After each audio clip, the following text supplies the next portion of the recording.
गीता इन 18 बातों को अपनाने वाला सभी दुखों और वासनाओं से हो जाता है दूर। जुआ, मदिरापान, परस्त्रीगमन, अनैतिक संबंध, हिंसा, असत्य, मद, आसक्ति और निर्दयता इन सब में कलियुग का वास है।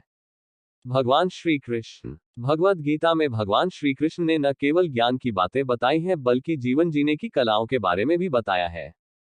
भगवान श्री कृष्ण ने अर्जुन को जो गीता का उपदेश दिया है वह हर मनुष्य के लिए प्रेरणा स्रोत साबित हो सकता है। गीता में भगवान श्री कृष्ण अर्जुन को उपदेश देते हैं कि जो भी मनुष्य भगवद गीता की 18 बातों को अपनाकर अपने जीवन में उतारता है वह सभी दुखों से, वासनाओं से, क्रोध से, ईर्ष्या से, लोभ से, मोह से, लालच आदि के बंधनों से मुक्त हो जाता है। आगे जानते हैं भगवद गीता की 18 ज्ञान की बातें।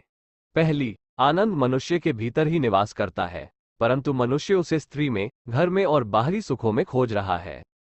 दूसरी, श्री कृष्ण कहते हैं कि भगवान उपासना केवल शरीर से ही नहीं बल्कि मन से करनी चाहिए। भगवान का वंदन उन्हें प्रेम बंधन में बांधता है। तीसरी, मनुष्य की वासना ही उसके पुनर्जन्म का कारण होती है। चौथी, इंद्रियों के अधीन होने से मनुष्य के जीवन में विकार और परेशानियां आती है।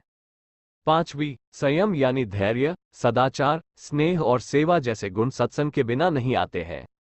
छठी, श्री कृष्ण कहते हैं कि मनुष्य को वस्त्र बदलने की आवश्यकता नहीं है, आवश्यकता हृदय परिवर्तन की है। सातवीं, जवानी में जिसने ज्यादा पाप किए हैं उसे बुढ़ापे में नींद नहीं आती।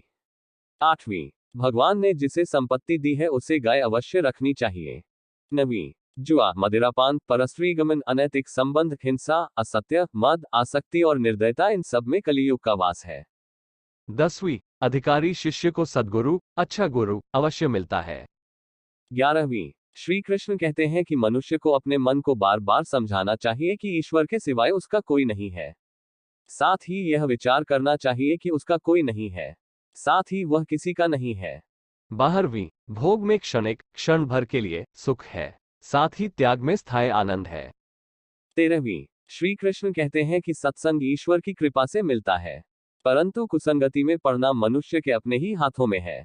14वीं, लोभ और ममता किसी से अधिक लगाव पाप के माता पिता है, साथ ही लोभ पाप का बाप है। 15वीं, श्री कृष्ण कहते हैं कि स्त्री का धर्म है कि रोज तुलसी और पार्वती का पूजन करे। 16वीं, मनुष्य को अपने मन और बुद्धि पर विश्वास नहीं करना चाहिए, क्योंकि ये बार बार मनुष्य को दगा देते हैं। खुद को निर्दोष मानना बहुत बड़ा दोष है। 17वीं, यदि पति पत्नी को पवित्र जीवन बिताए तो भगवान पुत्र के रूप में उनके घर आने की इच्छा रखते हैं। 18वीं, भगवान इन सभी कसौटियों पर कसकर, जांच परख कर ही मनुष्य को अपनाते हैं।